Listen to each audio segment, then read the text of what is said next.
I love this vehicle for everything that it is and everything that it represents.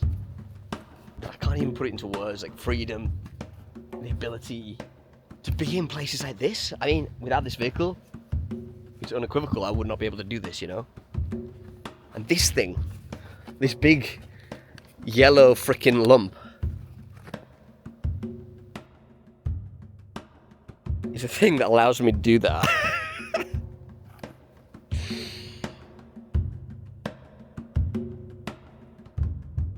I'm driving through this kind of canyon for the last hour and a half or so, and I had to stop when I saw this. This is like a cool example of how infrastructure changes over the years. So this down below is the ancient bridge that has crossed this river. So this river, I guess it's had a road running by it for, you know, hundreds of years. And then during like the probably 1970s or 80s, looking at this, they've put in this road bridge. And look at the difference here. This is kind of crazy. So this is the new road bridge, like directly across. And that is the ancient bridge that used to cross. Well, it still crosses this canyon. Look at the stonework on it. And they've like used part of the old bridge, look at that, to kind of knock out and use as a support for the new bridge, which I find absolutely fascinating. So this is the bridge here that would have been used to cross this for generations, hundreds of years. And they've interestingly made this little bench, little tiny bench thing, out of presumably the stones that were taken from the old bridge, as some kind of like monument to it being here. How crazy is that? Like, no one's gonna freaking sit here.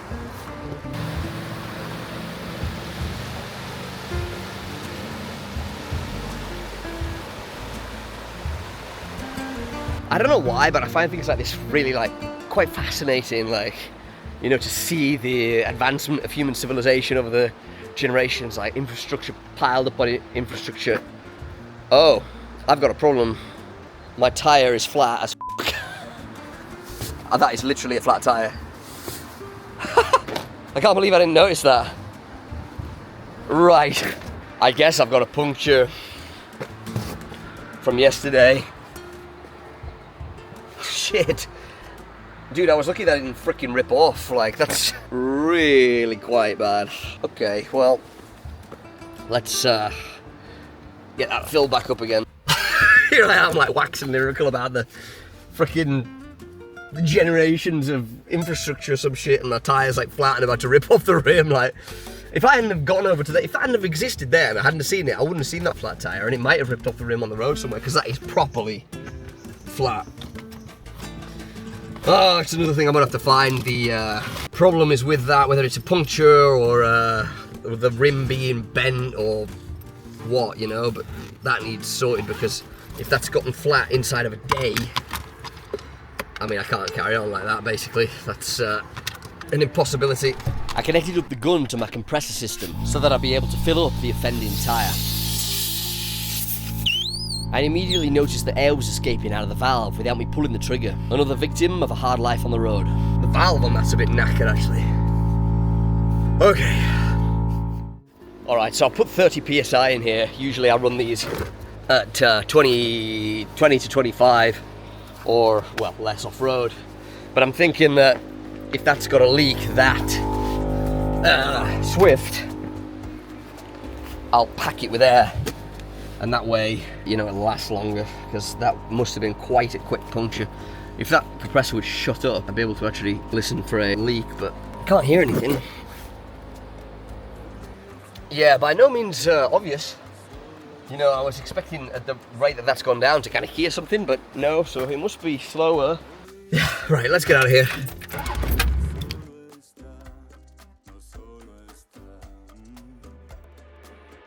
I continued cruising on down the canyon, on the first paved road that I'd driven for any length of time since arriving in Bilbao weeks earlier. I'd failed to transit the high mountain pass that I'd planned as my route, which is the only way to cross the Picos de Europa without using paved roads, meaning a huge detour around the mountains to rejoin my trail on the other side. I'm heading towards a town called Cangas de Onís, where I'll pick back up on the trail on the Atlantic coast side of the Picos de Europa.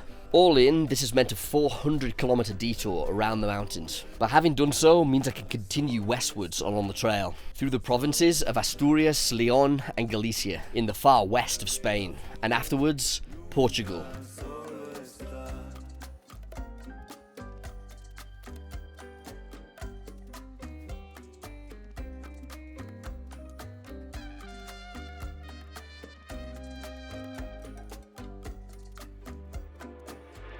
This river here marks the boundary between Asturias and Cantabria. So I've been in Cantabria for pretty much the entire time that I've been here, apart from the first few days when I was in País Vasco.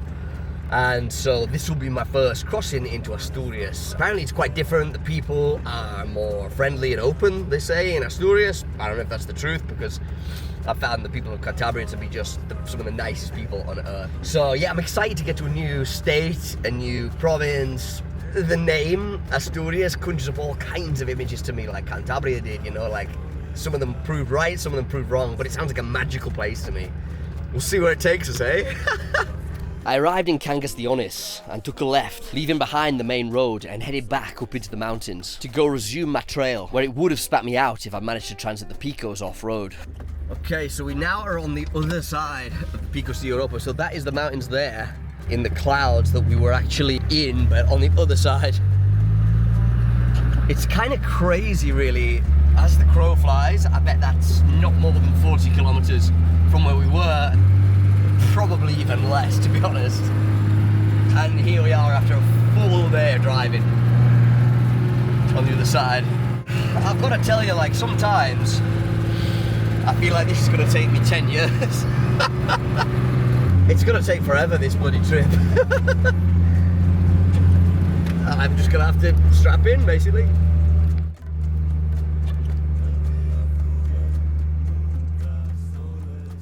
I pushed on into the remote mountain range into the late afternoon, climbing higher in altitude as I penetrated deeper into this network of rural tracks and trails that connected tiny villages and farming communities over a sprawling area of thousands and thousands of square miles.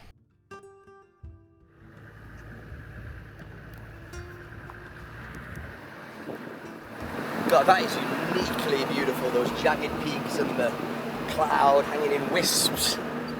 This is a gorgeous land, it really, really is.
No te preocupes, amigos. Gracias. Gracias por tu servicio.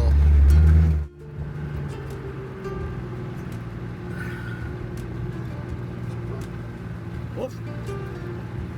Oh, protecting the goats, man. Look at this good boy here. That right there is a Spanish mountain dog. I don't know the name, but that's his flock. That's his herd of goats there. And so, God, the views. He's there to stop predators killing the goats. Like, he shepherds the whole flock. He's so badass. Big ass dogs. Like, that's the kind of dog I wouldn't want to mess with.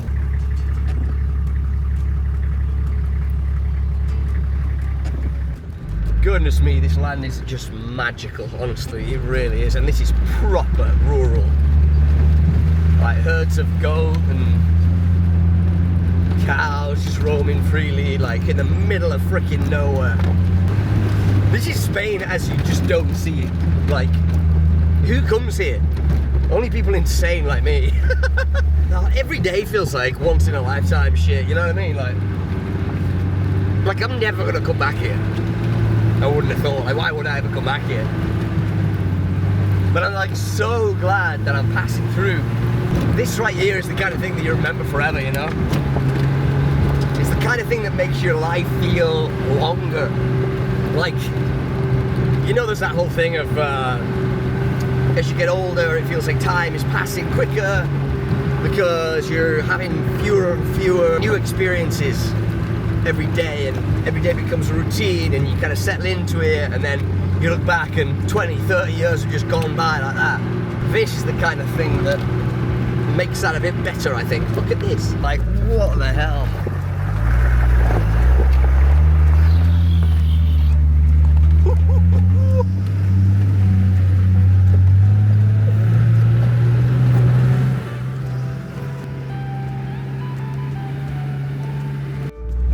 Esta señor. Oh, con su perrito también.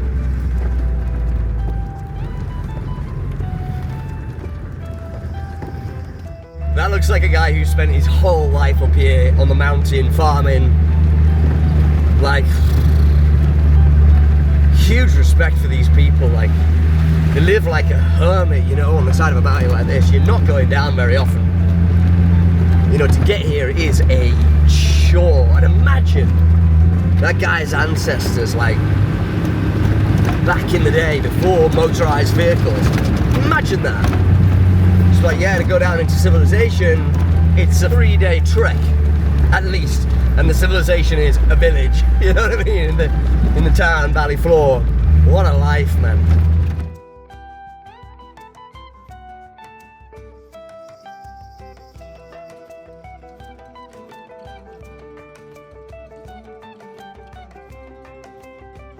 Right now we're just ascending and ascending up the side of this mountain.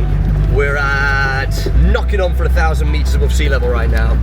We're actually driving up into the cloud, so it's getting like markedly cooler than it was. I can feel the chill in the air again. The whole place is damp from the surrounding fog. This is magic, dude. This is freaking magic. It's tiny little houses, like, just perched on the side of the mountain. Ancient little edifices.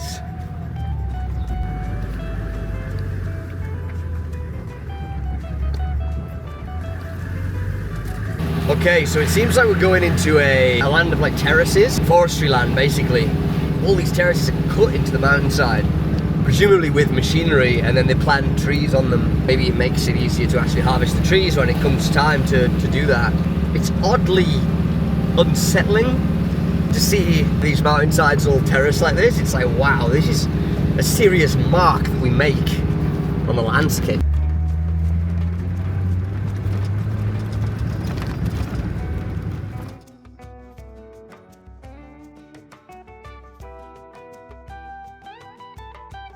Right, these are very rarely used tracks. These, you can tell by the amount of grass that's on the tire marks.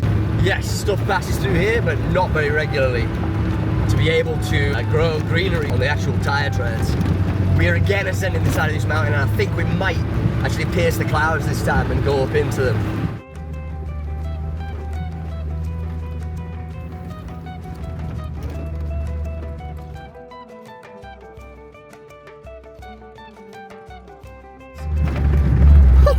What the fuck, bro? No manches way.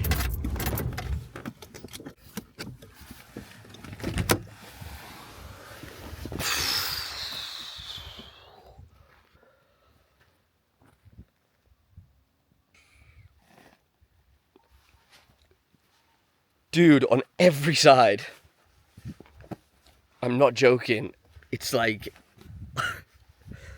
jaw-dropping views. I mean, look at that down there. That's 1,000 meters down there into the valley. The clouds go up there. I think we're going up there, right onto the peak.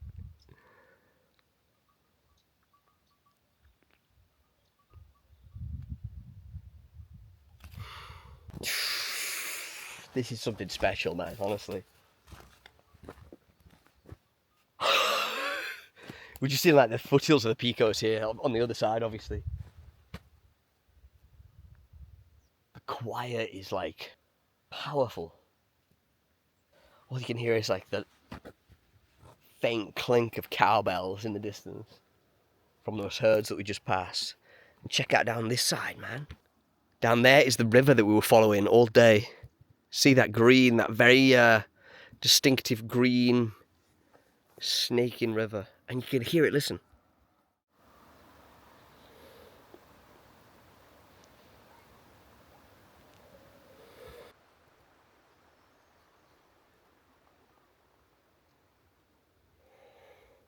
I love this vehicle for everything that it is and everything that it represents. Like, it represents so much to me that I can't even put it into words. Like freedom, the ability to be in places like this. I mean, without this vehicle, it's unequivocal, I would not be able to do this, you know? And this thing, this big yellow freaking lump, is a thing that allows me to do that.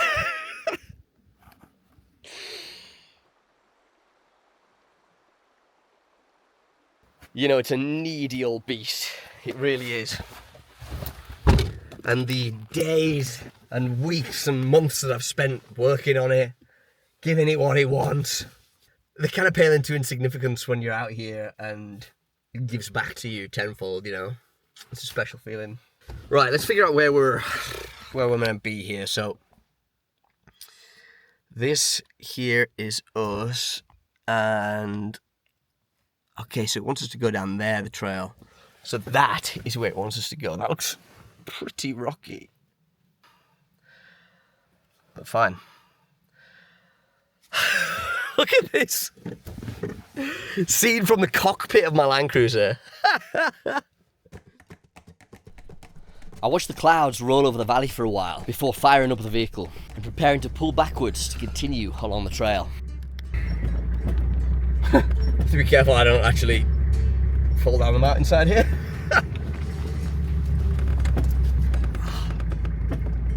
Okay, so it is this one, I think. What does this say? Yeah, there's nothing to say don't go, so let's go.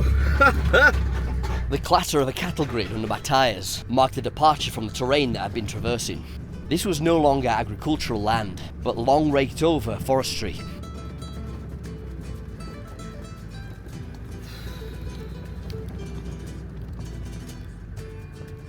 The views laid out below me were breathtaking, but this rough single-track trail was barely as wide as the cruiser. Right, keep your f***ing wits about you here, lad. The lack of any kind of physical barrier between me and the abyss to the right had me on the edge of my seat, my eyes glued to the track and my hands to the wheel.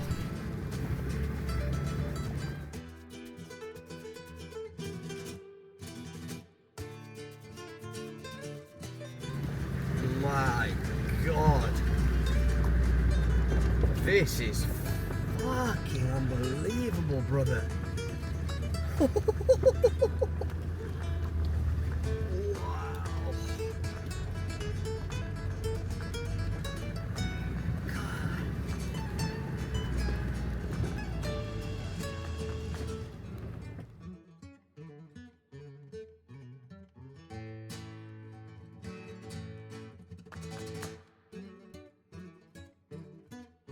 This is kind of terrifying.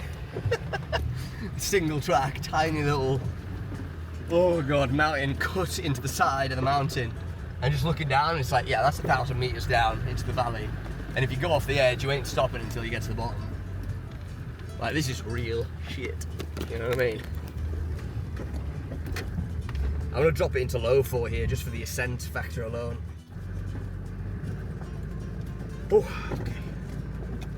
With the sheer steepness of the mountain and the margin for error in my driving here being so low, my nerves were pretty shattered at this point.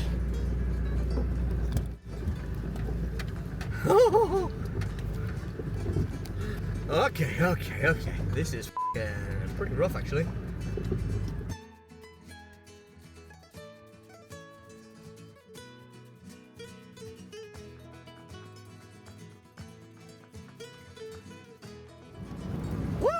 Alrighty. I was not prepared for this place to get any more magnificent, but as I turned the corner, the full magnitude of the place became apparent. Oh, no way.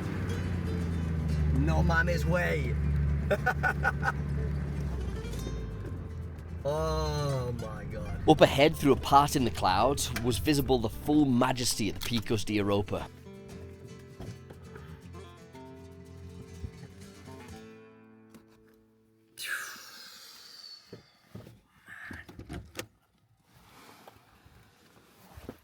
Bro, just look at this, man. Look where we just came from. Cut into the side of a freaking mountain.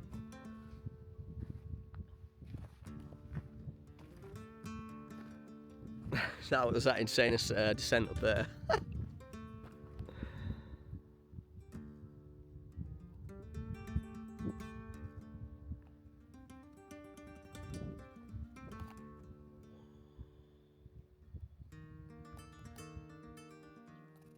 This truly is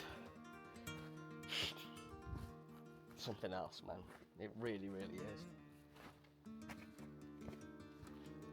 Wow. Look at this. Tracks as far as the eye can see. It's our river down in the bottom there. And up there, some of the highest peaks in Europe. Outside of Switzerland and France. Wow.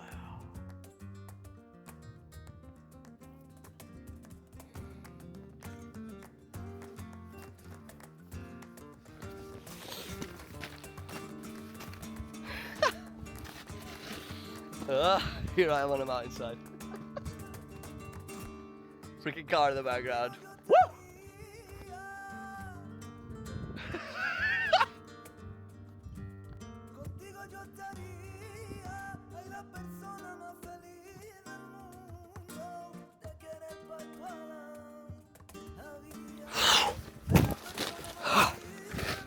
Okay. Wow. So yeah, we've got to go all the way down here. I just want to carry on along this part here, go around. We're going to go around that other side of the mountain, man. Oh my god, this is so sick. And then off through the valley, mate. More and more and more.